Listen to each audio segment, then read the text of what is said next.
Assalomu alaykum hurmatli kuzatuvchilar. Bilganlar uchun albatta eslatma, bilmaganlar uchun yangilik bo'ladi. Hop, negativ kerak emas, oldindan aytib qo'yaman. Negativchilar ham ko'payib qolishdi. Xitoy pultda ikkita поворот.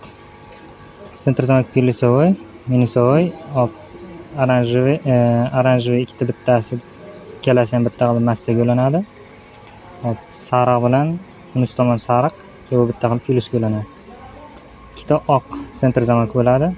Bu прямой plyus bo'ladi. Прямой minus, minusi dudka. Bu bagaj knopkaniki bo'ladi. Bagaj knopkasi bormi yo'qmi uni bilganim, bu yerda bitta relay bo'ladi. Agar mana shu relaysi bo'lmasa, bu bagaj knopka ishlamaydi degani. Bunda hozir bagaj knopkasi bor ekan.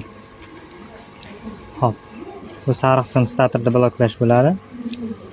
Oranjevый tormoz pedal bo'ladi. Havoring eshik knopka bo'ladi.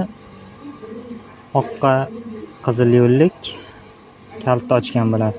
Agar men shu oranjevый bilan oqqa qizil yo'llik deb o'ylaydigan bo'lsalaring, mashinaga boshqa pultdan kotirovka qilsa bo'ladi. Shunaqa xizmatlar bo'yicha bemalol telefon olaverasizlar, tushunmagan narsalarni direktdan so'raverasizlar.